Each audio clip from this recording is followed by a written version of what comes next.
inverno chegou. Aqui no Brasil ele começou no dia 21 de junho e vai se estender até meados de setembro. É importante que nessa fase do ano a gente consiga manter a imunidade em alta, justamente para evitar infecções, principalmente as respiratórias, que aumentam muito nesse período do ano. O clima mais fresquinho tende a favorecer com que a gente fique em ambientes mais fechados e aglomerados. Isso termina a proliferar a reprodução desses vírus, desses micro-organismos que terminam levando esse processo de infecção na nossa vida agora. Então é super importante manter esse estado de imunidade em plenitude. Vou trazer aqui para vocês algumas dicas que eu julgo serem super importantes. Talvez vocês já conheçam todas elas, mas eu gostaria bastante que vocês colocassem em prática e fizessem o teste esse ano, em comparação aos outros anos em que você não teve esse mesmo cuidado, o quanto que você vai estar mais disposto e vai adoecer menos.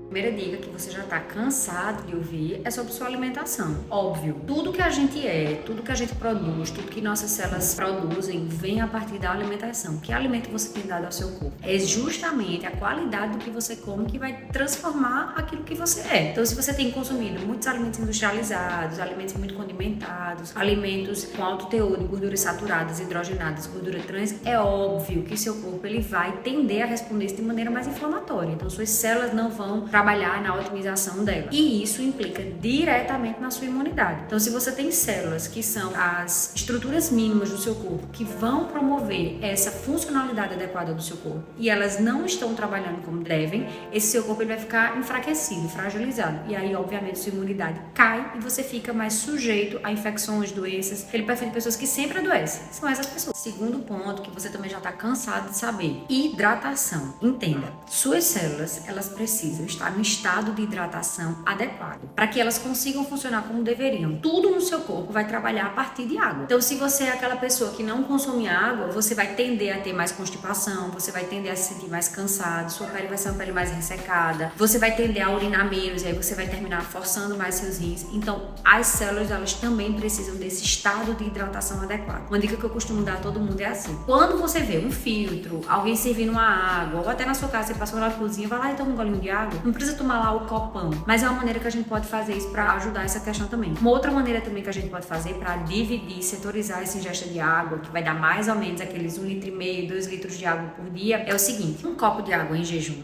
2 copos pela manhã, 3 copos à tarde e 2 copos à noite. Isso vai bater essa sua meta de 1,5 litro, 2 litros por dia, o que vai variar o tamanho do seu copo. Então, se você é aquela pessoa que não tem aquele hábito de beber água, aquela pessoa que odeia a água, comece com copinhos pequenos, depois a gente vai aumentando esse tamanho desses copos, mas sempre tentando bater essa média diária, porque aí sim a gente consegue fazer disso esse aporte de hidratação adequado nas suas células. E aí eu volto a falar, a gente precisa dessas células funcionando normais para que elas combatam infecções e você mantenha seu estado de imunidade em dia alto e pleno. Outro ponto importante em relação à água é que ela também dá uma boa controlada no apetite. Então, se você também é aquela pessoa que está acima do peso, estar acima do peso também dificulta a imunidade. Então, é uma maneira também da gente estar controlando esse apetite. Então, água nunca será demais nesses casos. E aí, muita gente adora suplementos, adora receita, adora prescrição médica para suplemento que melhora a imunidade. A gente tem alguns que podem fazer parte da sua feira da casa: iogurte, kombucha,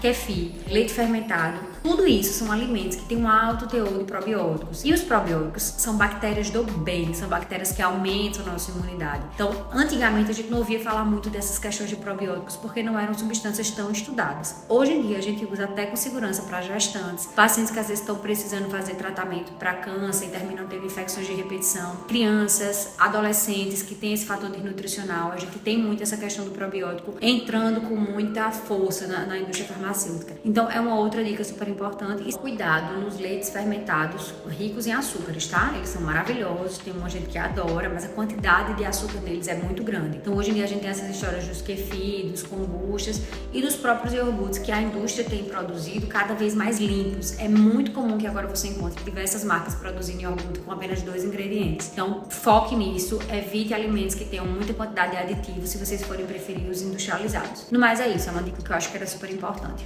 Uma outra dica fundamental, e aí é uma dica de saúde pública, é as vacinações.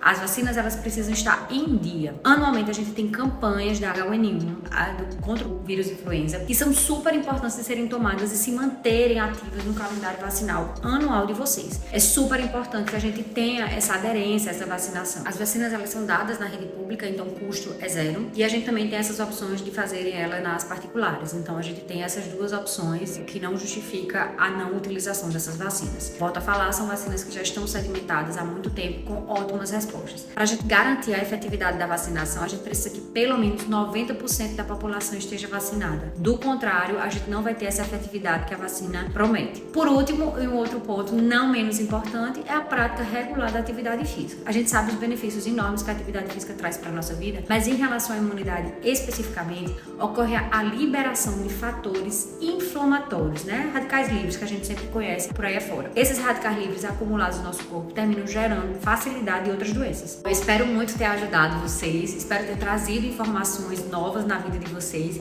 e espero principalmente que vocês coloquem elas em práticas. Aqui a gente busca melhorar a qualidade de vida, dar mais saúde a você. E melhorar essa imunidade, elevar esse fator imunológico é super importante pra gente ter uma boa saúde. Bom, se você gostou desse conteúdo, eu espero que você partilhe ele com outras pessoas. Eu fico muito feliz em receber vocês aqui e fiquem acompanhando, que a gente vai estar aqui com muita frequência postando esses e outros vídeos muito informativos sobre sua saúde e como melhorar ela. Um grande beijo!